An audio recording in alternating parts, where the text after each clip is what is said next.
반갑습니다. 장종료 시장점검입니다. 오늘도 코스피 지수 상승했습니다. 장중에 흐름이 탐탁치 않았는데 이 탐탁치 않아지면서 바로 외국인 투자자들이 매수를 단행해서 또 시장을 지켜냈습니다. 지금 급등을 시키면 연기금이 파니까 그렇게는 못하고, 그렇다고 시장이 죽으면 이 좋은 거래량, 이 좋은 거래대금, 이 좋은 지수대에서 팔지를 못하니까 어쨌든 최소한으로 지켜내고 있는 이런 모습인데, 이런 상태로 해서 지금 1월에 외국인 투자자들이 4조 4천억, 기관 투자자들이 17조 2천억, 그리고 개인 21조 4천억 이렇게 샀습니다. 그래서 이런 유지를, 관리를 한다는 측면에서 시장이 크게 올라가거나 떨어지거나 하지는 않을 것 같다. 요거하고, 그리고 공매도에 대한 결정이 나왔는데, 이 공매도에 대해서 투자자들이 뭔가 만족스럽지 않을지는 모르겠지만 제가 개인적으로 판단하기에는 100점짜리 정책입니다. 지금 이번 정권에 대해서 저는 잘 모릅니다. 잘하는 것도 있고 못하는 것도 있겠지만 적어도 주식 시장에 대한 어떤 정책만큼은 굉장히 잘하고 있다, 이렇게 생각을 합니다. 그러니까 코스피 200 그리고 코스닥 150 외에는 지금 무기한 공매도 금지를 했는데, 사실 그 종목들은 외국인 투자자들이 많이 보유를 하고 있지 않고, 설사 회사가 아주 좋아져 가지고 주가가 올라간다 하면 여기 포함이 되니까, 그럼 공매도가 그때부터 시작이 되는 겁니다. 매우 합리적이고 바람직한 결정이다. 왜? 요 종목들은 개인 투자자들이 대부분 개별 선물이 상장이 되어 있기 때문에 개인 투자자들이 원하면 여기 매도하면 됩니다. 선물 매도하면 공매도한 것과 같은 효과를 누릴 수 있습니다. 그래서 이 종목 외에 공매도 금지를 무기한으로 한 것은 아주 긍정적이다. 그러면 왜 그게 긍정적인지에 대해서 나중에 말씀을 드리겠습니다. 그리고 이게 진짜 큰일이네요. 뭐 말하려고 하면 이제 다 까먹고 생각이 안 나는데, 큰일인다 진짜. 그리고 어쨌든 공매도 금지 조치가 왜 아주 적절한지에 대해서 나중에 설명을 드릴 거고, 생각났다. 그리고 전체 공매도 금지가 5월까지 연장이 됐는데, 이건 뭐 누가 봐도 선거 때문에 그런 거다.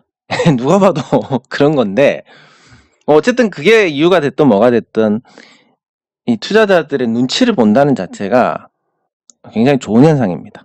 지금까지 이번 정권, 이전 정권까지 주식 투자자들의 목소리에 단 1의 관심을 보인 정치인들도 없었다라고 단언을 할 수 있을 정도로 굉장히 내놓은 상태였습니다. 이 내놓은 상태다 보니까 외국인 투자자들이 들어와서 그렇게 저가에 다 쓸어 담고, 그리고 기관 투자자들이 수익률 게임 하면서 개인 투자자들 학살하고, 이런 상황들이 계속됨에도 불구하고 아무런 정책이 없었는데, 이번만큼은 그래도 주식 투자자들이 생각했을 때 합리적인 어떤 방안을 내놓고 있고, 그리고 시장에 계속 관심을 갖고 있고, 정부가. 그리고 어쨌든 선거 때문이긴 하지만 눈치를 보고 있다. 이런 부분들은 이전에 비해서 굉장히 발전한 부분이다라고 볼 수 있습니다. 그래서 코스피는 요 박스권 안에서 예상을 할 수 있습니다. 특별한 거 없고. 근데 이 박스권 자꾸 주목해야 될 게, 지금 일단 코스피 지수는 21선 위에 올라섰습니다. 그러면 지금 주도주로 볼 수 있는 종목들,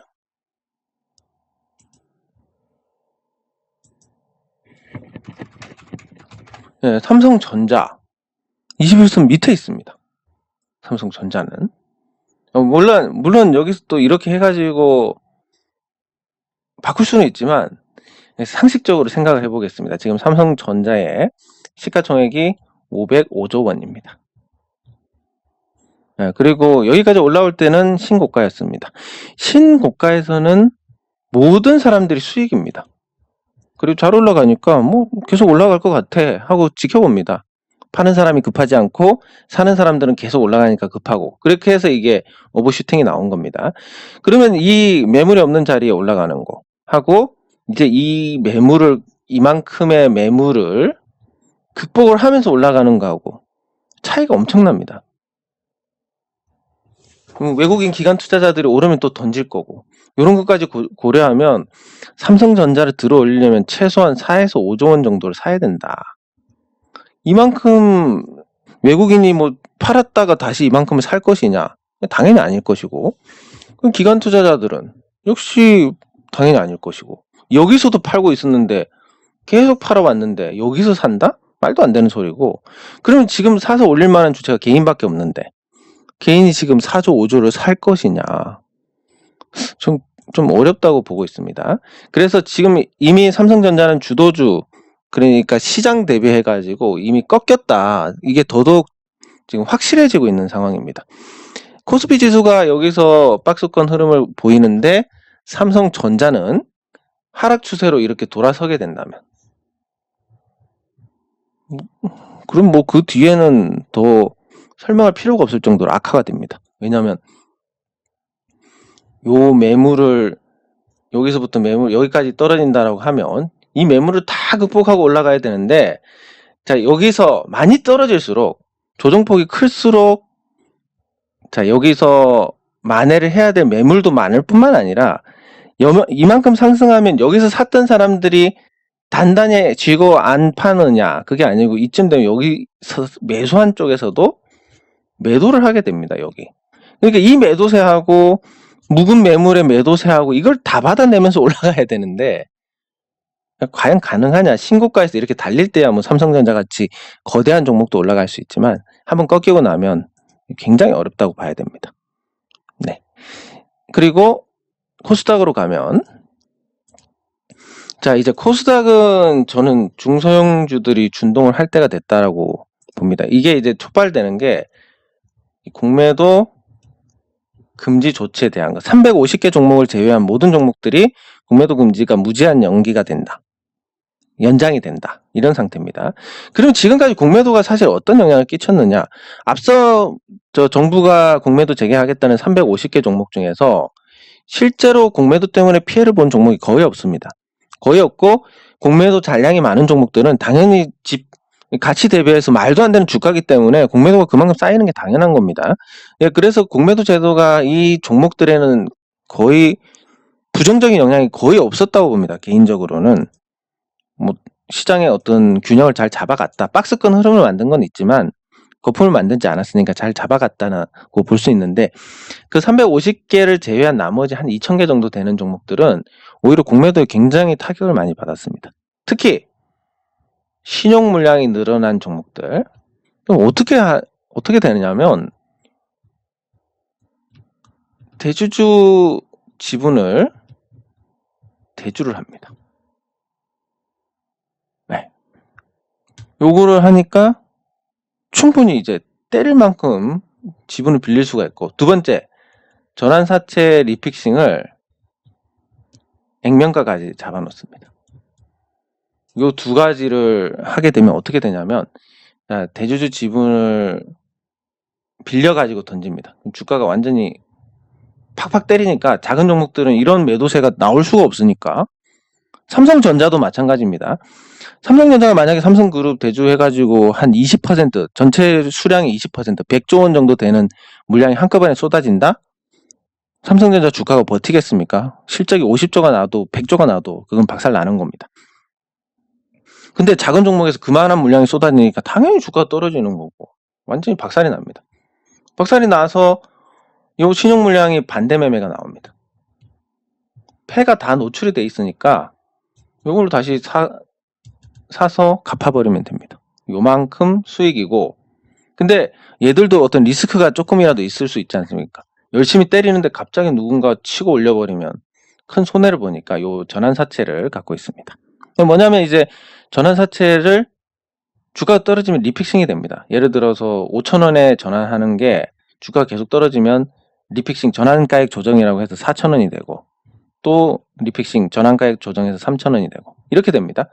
그러면 5,000원에서 예를 들어서 100만 주다, 주식으로 바꿀 수 있는 게. 그러면 이게 4,000원에 100만 주가 아니라 125만 주가 됩니다. 그리고 3,000원이 되면 한 170만 주가 됩니다. 바꿀 수 있는 게. 아무것도 안 하고. 그러니까 얘네들은 주식이 70만 주가 늘어나는 겁니다. 그러니까 내리면서 이 늘어난 70만 주 그리고 요거 신용 물량 받아먹고 그리고 다시 올라가면 이 70만 주만큼은 수익이 되는. 그렇다고 뭐 리스크 있는 것도 아니고. 전환사채는 주식으로 전환 못하면 회사에 상환을 받을 수가 있으니까 원금을 이자하고. 이렇게 되니까 중소형주들이 지금까지 공매도의 실질적인 피해자였습니다. 대형주들? 전 별로 공매도에 부정적인 영향을 받지 않았다고 봅니다. 공매도를 할 수 있기 때문에 외국인 투자자들이 더 과감하게 투자를 했을 거고 실제 한국 증시의 외국인 비중이 타국 증시에 비해서 훨씬 더 높고 이런 부분들을 고려했을 때 긍정적인 면도 있고 거품이 생기는 걸 또 막는 측면도 있고 이런데 중소형주에서만큼은 공매도는 굉장히 악질적인 제도였다. 근데 이게 이번에 무기한 연장이 됐기 때문에 그런 부분을 정부가 뭐 어떻게 알았는지는 모르겠습니다. 제가 느끼기로는 정부의 정책이 지금 주식시장에서 필요한 걸 계속 내놓고 있기 때문에 정부 안에 주식 전문가가 있는 거 아닌가. 주식에 대해서 굉장히 잘 알고 있는 분이 정책에 영향을 끼치고 있는 게 아닌가 이렇게 생각이 들 정도로 어쨌든 필요한 정책들이 나오고 있습니다. 아주 긍정적으로 보고 있습니다. 네, 그러면 댓글 확인 후에 종목을 살펴보도록 하겠습니다. 네, 그리고 뭐 이제 주식 투자자의 삶이라는 측면에서 제가 간단하게 있었던 일들을 하나씩 말씀을 드리려고 하는데 그 중에서 이제 재미없는 거 빼고 재밌는 것만 하나 말씀을 드리면 제가 아까 오후에 일정이 생겨가지고 나갔습니다.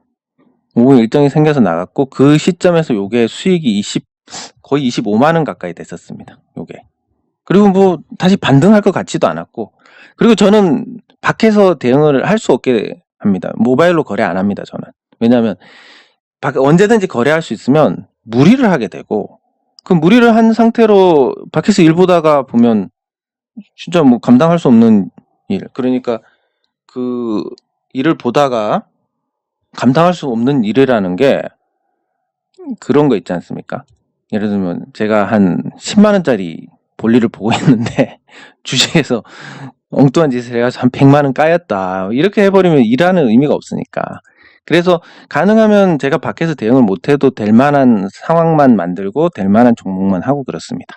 근데 아까 제가 나갔을 때 이게 25만 원 정도 수익이어서 오늘 이제 뭐 등기도 붙이고 뭐 받을 것도 받고 이렇게 돌아다니면서 안 보고 있다가 제가 이제 저녁에 멀리서 손님이 오셔가지고 그래서 25만 원이니까 오늘 좀 비싼 거 먹어야 되겠다 해서 양갈비 스테이크를 먹었습니다. 오늘. 예, 오셔가지고 뭐 분위기에 안 맞긴 합니다. 나이 든 남자 둘이 가가지고 먹는다는 게 분위기에 안 맞긴 한데 어쨌든 뭐 아까 그거 수익 올라와 있었으니까 그게 오늘 비싼 거 먹으라는 신의 뜻이구나 생각하고 양갈비 스테이크를 먹었는데 갔다 와서 이제 맛도 굉장히 괜찮았습니다. 맛있었습니다. 그리고 나서 들어와서 보니까 요렇게 요렇게 되어 있는 겁니다. 요렇게. 그래서 양갈비가 37,000원이었는데 74,000원에 요거까지 하니까 마이너스가 나버리는 네 그런 일이 있었는데 아무튼 그냥 그렇게 소비를 할 때 그렇게 합니다. 뭐 살 거 있으면 한번 들어갔다가 수익 보면 나오고 이렇게 하는 건데 이번에도 제가 건조기를 사려고 근데 그냥 사면 재미없지 않습니까? 건조기 뭐 사는 게 어렵진 않은데 그래서 건조기 사려고 사시는 삼성생명을 산 겁니다. 8만 원에 사가지고 8만 5천 원이 되면 2천에서 한 40만 원 정도 아니 40만 원이 아니라 100만 원 정도 수익이 나니까 8만 5천 원에 팔아야지 하고 들어갔다가 지금 물려가지고 건조기 한 2대 날아갔습니다.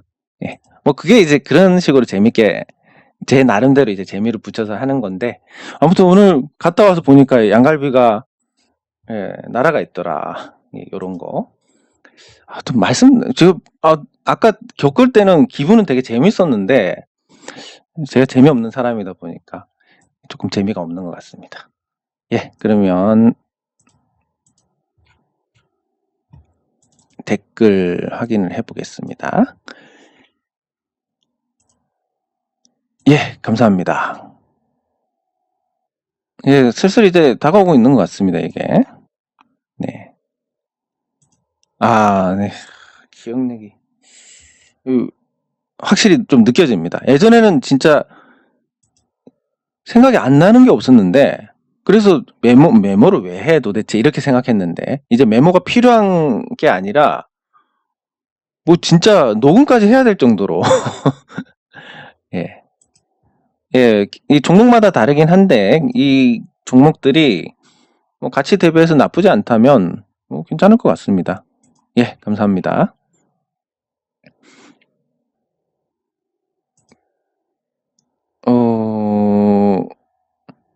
예, 지금 어차피 이미 결론이 나버렸습니다. 수익금 절반 반납하신 결론이 났으니까, 제가 골프 칠 때 들은 얘기가, 이 초보랑 초보 아닌 분들은 뭐가 다르냐 그러면, 초보분들은 실수를 한 걸 계속 곱씹으면서 생각하다 보니까 그 다음 플레이까지 망친다. 근데 아닌 분들은 그거 빨리 잊고 그 다음 플레이를 한다. 이런 얘기를 들었습니다. 마찬가지인데,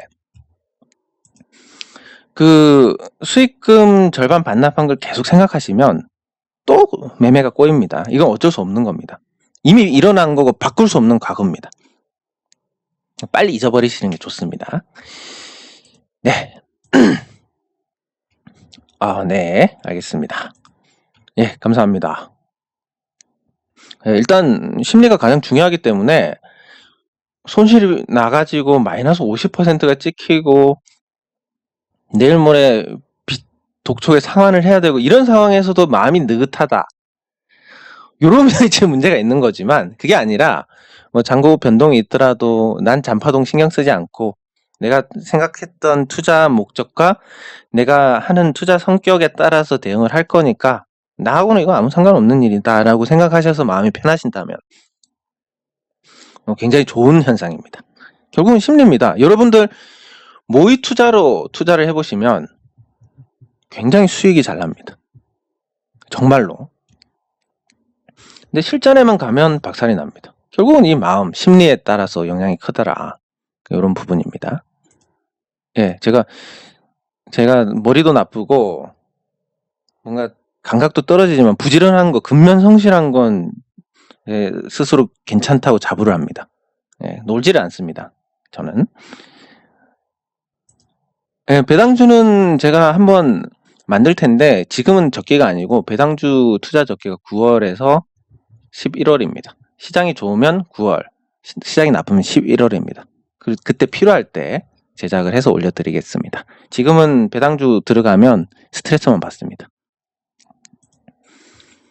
네, 감사합니다.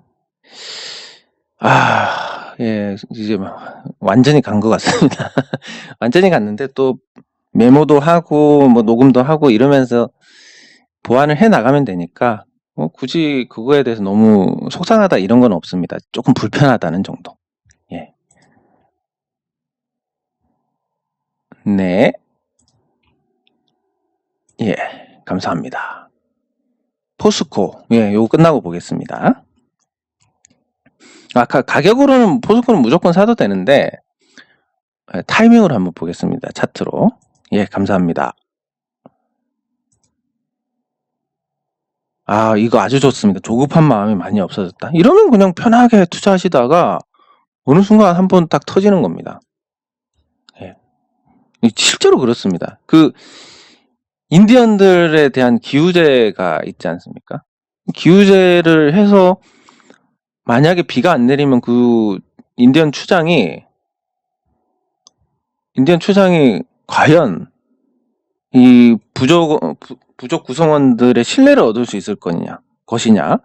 뭐 기우제 지내가지고 언젠간 비가 왔기 때문에 신뢰를 받고 있는 거지 않습니까? 그러면 도대체 이게 어떤 원리냐. 뭐 언젠가는 비가 옵니다. 그럼 계속 비 올 때까지 기우제 지내면 됩니다. 언젠간 비가 옵니다. 와, 기우제 지내니까 비가 온다. 이런 것처럼 조급한 마음만 없으시면 결국은 주식이라는 게 좋은 종목들은 올라갑니다. 누가 알아보든 올라가는데 언젠가 올라가겠지 하면서 기다리다 보면 이런 거 맞는데 왜 이렇게 안 올라가? 다른 종목 날아가는데 미치겠네 하다 보면 그냥 에이 더러워서 판다 하고 나면 올라갑니다. 예, 실제로. 그래서 아예 그냥 그 마음에 조급한 마음이 없어진다는 것은 아주 선순환을 할 수 있는 이게 이렇게 됩니다. 정말로. 갖고 있다가 수익이 빵 납니다. 수익 났으니까 이제 그때 가서 주변의 종목들을 살펴봅니다. 좋고 싼 종목들 많습니다. 왜냐하면 여기서 수익을 보는 경험을 했기 때문에 이런 종목을 찾습니다. 그리고 여기서 또 수익 봅니다. 이렇게 선순환이 되는데 더러워하고 팔고 나면 어떤 종목을 찾습니까? 이렇게 가는 종목이 아니라 이렇게 가는 종목을 찾습니다. 그래서 급등주 들어가서 박살나서 손절하고 나서 또 오르는 거 찾으니까 또 남들 팔 때 사가지고 또 박살나고 이렇게 되는 겁니다. 이것도 굉장히 중요한 부분인데 이런 거 보면 정말 저는 보람을 느낍니다. 조급한 마음이 많이 없어졌다. 마음이 편안해졌다. 어차피 수익과 손실은 시장이 주는 거고 운이 따르는 거지만 그 운이 올 때까지 기다릴 수 있는 마음이 된다는 것은 제가 정말 이거 잘하고 있는 거구나. 예, 생각이 듭니다. 예, 두산 인프라코어도 요거 끝나고 한번 보겠습니다. 네, 감사합니다. 2월에 재밌는 일 많을 것 같습니다. 네, 예, 감사합니다. 예, 뭐 이것도 페노션, 예, 저것도 같이 보도록 하겠습니다. 그리고 이것도 알아야 됩니다. 그러니까 뭘 알아야 되냐면 손절하고 주식도 줄였는데 판건 안 오르고 판건 안 빠지고 오른다. 아직 갖고 있는 건 안 오른다. 예. 이게 왜 그렇냐면 그나마 팔 수 있는 종목을 팔았기 때문에 그렇습니다. 팔 수 있는 종목을 판다는 건 뭐냐면 이 종목이 팔 수 있는 환경, 거래도 어느 정도 되고 주가도 어느 정도 상승을 해서 이쯤이면 팔아도 되겠지 한 상태에서 팔기 때문에 근데 추세라는 게 있으니까 이런 종목들이 더 잘 갑니다. 반면에 못 판 종목들은 이런 상태일 겁니다. 바닥에서 기고 있는. 지금 이거 계속 기다렸는데 이 가격에 어떻게 팔아? 하니까 갖고 있는데 이 가격은 계속 이렇게 가는 거고 판 종목들은 추세 따라서 가는 거고 그렇습니다. 그래서 판 건 오르고 안 판 건 안 오른다. 그럼 이거 어떻게 해야 되느냐? 순리대로 하시면 됩니다. 그냥 이것도 추세 꺾일 때까지 가져가 보시고 이것도 하시고 그러면 지금 시점에서 현금을 딱 만들어야지 이게 아니라 이제 현금을 만들어야 되는데 추세 꺾이는 종목마다 하나씩 정리해야지 요렇게 가시면 됩니다. 예. 요게 그냥 하는 것보다 분명히 그런데 제가 저평가에서 대응하면 항상 후회를 한다. 그게 언제가 되는지는 모르지만 당장 내일 후회할 수도 있고 한 달 안에 후회할 수도 있고 6개월 안에 후회할 수도 있는데 어쨌든 이거보다 대응한 것보다 훨씬 좋은 결과가 나와버리더라. 마찬가지로 순리대로 하지 않으면 오늘 딱 정해가지고 오늘 나 현금화 50% 시킨다. 이러면 안 됩니다. 시간이 걸리더라도 순리대로 오르고 나면 현금화 시켜야지 이런 것도 굉장히 중요합니다. 예. 그러면 종목을 살펴보도록 하겠습니다. 제 기억력이 정확한지 보면 포스코, 페노션, 그리고 두산 인프라코어 아직 안 죽은 것 같습니다. 요 세 종목 살펴보도록 하겠습니다. 세 종목에 앞서서 이것도 잠깐 보고 NHN목스를 보면 보통 이런 매집형 거래 이후에 통상적으로 한 달 정도 부진합니다. 그러면 이게 지금 2월 중순까지 가는 건데 2월 중순에 가면 구정입니다. 그 구정 전에 중소형주들이 잘 안 오릅니다.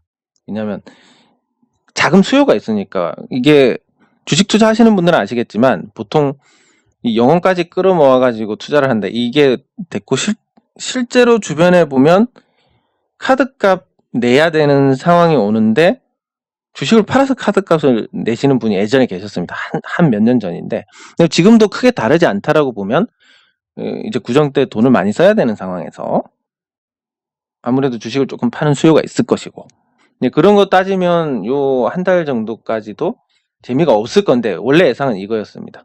요렇게 가다가 이제 뒤에 반응이 오겠지였는데 상당히 잘 버티고 있습니다.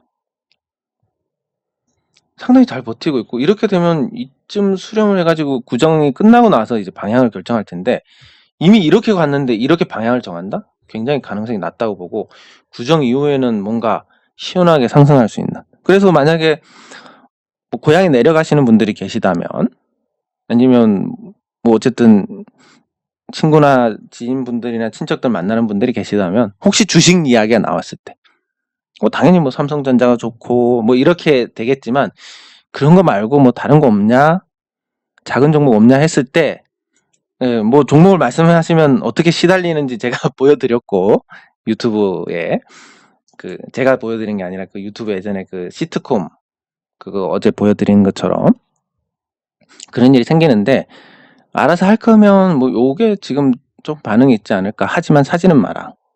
사는 순간 저거다. 이렇게 해서 여기서 이제, 아니 사지는 말고 그냥 구경만 해봐 이 정도 했는데 반응이 딱 온다.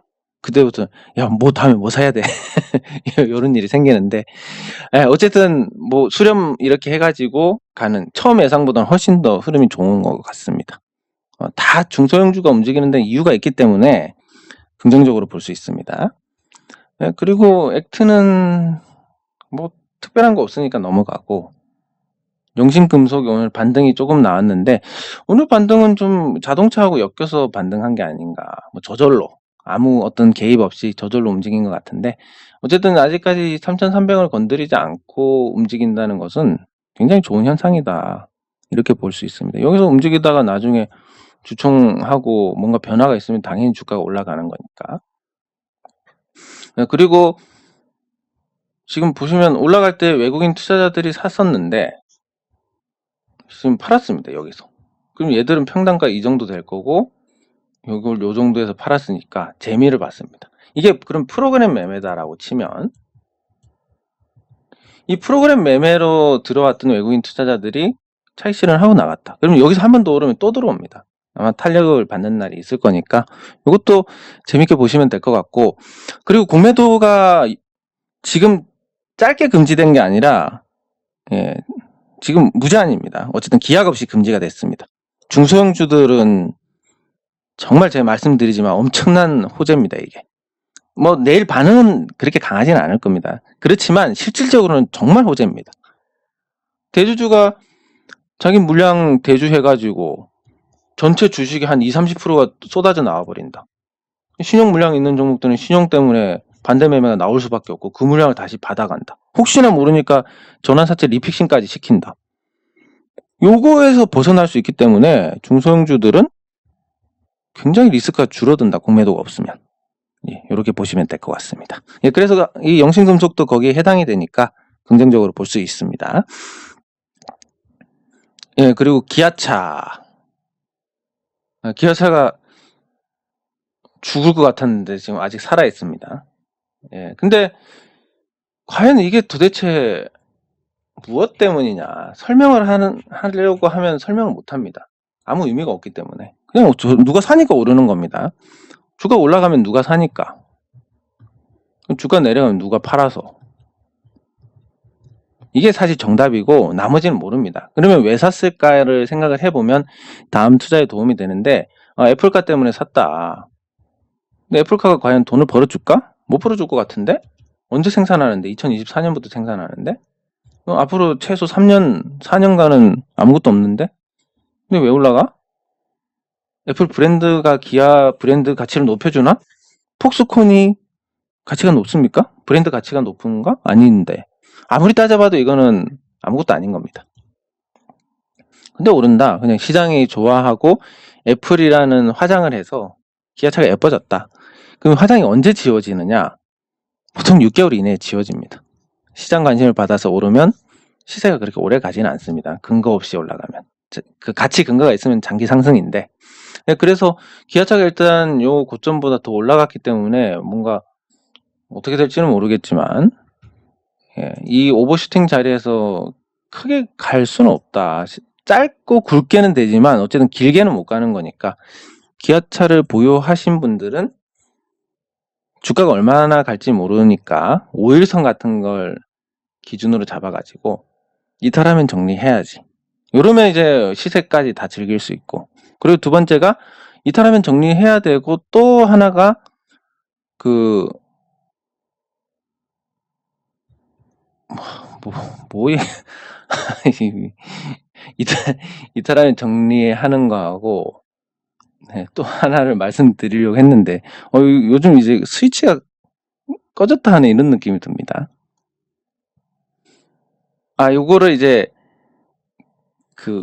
한번 꺾이면 이제 이게 시세가 끝이니까 손절 기준도 잡아두시면 좋고, 5일선 이런 거 못 지켰을 때 21선을 손절가로 잡는다든지, 뭐 요렇게 해가지고 이제 추세 끝까지 가는 건 가는 거고, 또 정리하는 건 정리하는 거고, 결국은 이게 어디까지 갈지 모른다라고 하는 종목들은 단기 이평선을 기준으로 잡으시면 됩니다.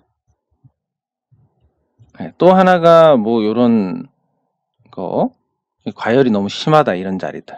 근데 지금 이게 과열이 식은 상태에서 다시 오르기 때문에 또 어떻게 될지 모르고, 그래서 이런 지표들을 통해서 기준을 잡고 기준을 지키는 거고, 예측은 못합니다. 후행적이기 때문에. 그렇게 기준을 잡고 지키는 이런 관점에서 보시면 큰 문제는 없을 거다, 이렇게 보시면 되고, 두산 인프라코어도 보겠습니다. 네, 두산 인프라코어가 매각 이슈가 나오고 나서부터 그 가격을 회복을 하지 못하고 있습니다. 물론 두산에 있을 때보다 현대중공업 그룹으로 간다면 두산중공업의 밸류가 좀 올라갈 겁니다. 밸류가 올라가고, 그리고 경쟁이 완화가 되면서 둘 다 수혜를 볼 수가 있을 겁니다. 그리고 지금 현재 두산 인프라코어는 두산 마켓을 떼내는 작업을 하고 있는데, 두산 마켓이 연결이 되니까 굉장히 좋은 지표를 갖고 있습니다. 근데 두산 마켓을 떼보겠습니다, 한번. 자, 떼니까, 별도 기준으로 떼보니까, 순자산이 1조 5천억, 현재 시가총액이 1조 9,391억. 저평가 상태 아니고, 그러면 실적만으로 뭐가 되느냐, 이 정도 실적이 나왔는데, 그 코로나 아니라고 회복한다 하더라도 이 정도. 이제 지금 적정 주가입니다. 적정 주가에서 현대건설 기계 쪽으로 가서 뭔가 된다면 지금보다는 높아질 수 있겠지만, 그게 그렇게 아주 큰 드라마틱한 변화냐, 그렇게 보기는 어렵기 때문에, 사실 현 상태에서 매력이 없다라고 하지는 못하지만 매력이 있는 것도 아닙니다. 그냥 그저 그런 상태. 그러면 현대건설 기계를 보면 뭐 비슷한 사업을 영위를 하고 있는데, 현대건설 기계는 자, 이런 상태입니다. 지금 시가총액이 6,777억. 그리고 뭐 다 떼고 그냥 회사 단독으로만 보더라도 이 자산보다 시가총액이 낮고, 그리고 예전에 실적들을 보면 뭐 어쨌든 이 정도가 설명되는 부분들이 있습니다. 재작년 적자가 난 거는, 작년은 적자는 아니고. 근데 이게 두산 인프라코어하고 같은 식구가 됐을 때 거기에 따르는 어떤 경쟁 완화의 수혜를 1등 업체가 많이 볼 것이냐, 2등 업체가 많이 볼 것이냐 하면 2등이 좀 많이 봅니다. 그런 측면에서도 현대건설 기계가 두산 인프라코어는 훨씬 나은 상태가 아닌가. 그래서 둘 중에 투자를 하려면 당연히 요 종목이 나을 것 같다, 이렇게 볼 수 있습니다. 그래서 두산 인프라코어가 매력이 없는 건 아닌데 현대건설 기계에 비해서는 조금 떨어진다, 이렇게 볼 수 있고, 포스코가 떨어졌습니다. 그러면 이게 타이밍을 잡아야 되는데, 보통 이제 이런 거에서 개인 투자자들이 많이 낭패를 보게 됩니다. 포스코가 가치 대비해서 싼 건 맞는데 어쨌든 이 짧지 않은 시세를 내고 죽었습니다. 추세가 꺾인 상태입니다. 그리고 기술적 반등이 나왔습니다. 자, 여기서 사도 되느냐? 보통은 요거 얻어맞고 다시 떨어지면서 이런 하락 추세로 가게 됩니다. 어디까지 떨어질지는 모르는데, 어쨌든 요 하락 추세가 만약에 운이 좋아가지고 여기서 바로 멈춘다 하더라도, 여기서 그러면 저점 테스트를 하면서 기간 조정을 받습니다. 그리고 나서 올라가기 때문에 여기서 사면 몇 달 고생할 수밖에 없고, 심리적으로 몇 달 고생하다 본전 찾으면 던질 수밖에 없습니다. 본전에서 물려가지고 한참 있다가 본전 줬는데, 뭐 당연히 이때는 이제 올라가니까 안 팔아 할 수 있지만, 여기서 다시 마이너스로 되고 플러스 마이너스 이렇게 되면 일단 팔고 밑에 가서 다시 사야지 하다가 날아갑니다. 그렇기 때문에 현재 타이밍으로 본다면 포스코는 사야 될 자리가 아니라 팔아야 될 자리입니다. 아니 뭐 좋아진다면 경기 회복하면 수혜 받는다며. 그건 큰 틀에서. 그러니까 그런 거는 그냥 여기서 사야 되는 거였고 이런 거 있어도 그냥 계속 봐야 되는 거였고 그런 거지. 지금 들어갈 건데 장기 투자할 거다. 굳이 왜? 이렇게 갈 수 있지 않느냐. 물론 가능성이 있습니다. 그 뭐 지나가다 벼락 맞을 가능성도 있으니까. 이런 가능성도 있는데 확률적으로 보면 이게 제일 잘 가는 게 이겁니다. 제일 확률적으로 제일 최선이. 그리고 일반적으로 가장 확률이 높은 건 이런 흐름. 이렇게 해서 쭉 기간 조정 받고 내린 거에서 이 기간만큼 기간 조정을 받는다. 그러면 한 4달, 5달 기다려야 되는데 손실 본 상태로. 그럴 확률이 높은데 굳이 해야 되느냐 이겁니다. 어떻게 될지는 모르는데 확률적으로는 그렇다. 그래서 포스코는 더 지켜보셔야 될 것 같습니다. 지금은 좋은 타이밍은 아닌 것 같고. 그리고 페노션. 페노션 예전에 감자할 때하고 비교하면 많이 회복한 것 같습니다. 그때가 그 전에 시세도 났었고 주식도 병합했고 그런 상태인데 제가 페노션에서 예전에 100만원 들어갔다가 요거를 그때 뭐 회사가 갑자기 나빠지는 바람에 거의 이게 마이너스 90만원이 됐습니다. 마이너스 90% 이상 됐던 걸로 기억을 하는데 이거를 제가 만회를 하려고 나중에 이제 정상화되고 나서 900만원을 물을 탔습니다. 그래서 주가 올라가지고 본전 찾고 나왔는데 이게 그렇게 되고 났을 때 제가 더 안 지켜보고 팔고 나온 게 감자 비율이 원래 4대1이었는데 아니 5대1이었 아니 4대1이었는데 이거를 5대1로 바꿔버린 겁니다.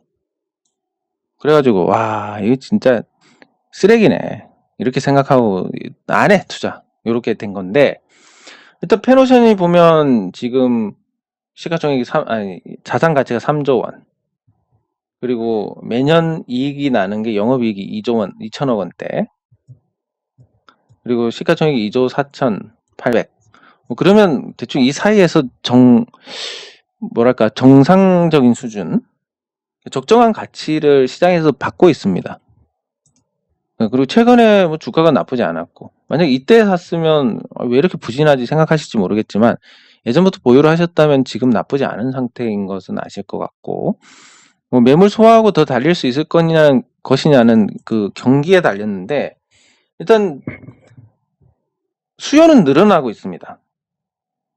벌크선 수요도 늘고 장기 화물 계약도 늘고 이렇기 때문에 페노션이 뭐 나쁘지는 않을 것 같고 그리고 지금 할인그룹 지배구조하고 같이 본다면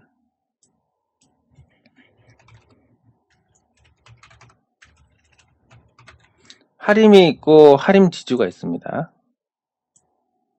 그래서 하림 지주로 다 지금 이렇게 묶은 상태인데 하림 지주를 보면 어쨌든 상속을 해야 됩니다. 그럼 하림 지주가 상속을 하려면 주가가 낮은 게 좋고 지금 굉장히 낮아져 있습니다. 하림 지주가. 그래서 요거를 일단 상속이 끝날 때까지는 올리고 싶지 않을 거고 그러면 이게 안 올라가려면 페노션도 재미가 없어야 되고 하림도 재미가 없어야 되고 그런 어떤 오너의 동기가 있습니다. 그래서 만약에 해운주를 투자를 하시려면 같은 성격이라면 대한해운이 조금 낫지 않을까. 예. 이렇게 생각이 들고 실제로 대한해운 주가가 좀 많이 올라와 있습니다. 예. 그래서 그런 동기를 감안했을 때는 두 가지가 비슷하면 대한해운이 낫다. 근데 페노션을 이미 보유하고 계시다. 그러면 조금 그거 끝날 때까지 뭐 언제 할지는 모르겠지만 그 상속 동기로 인해서 주가가 올라가는 걸 편하게 생각하지 않고 원하지 않는다라는 부분에 맞춰서 그래서 큰 기대하지 않는 게 좋을 것 같습니다. 네, 그리고 마지막으로 상보. 상보가 지금 양호한 흐름인데 저는 주목하는 부분이 키움증권의 매도입니다. 수급도 굉장히 좋은 부분도 있고 순매도를 보면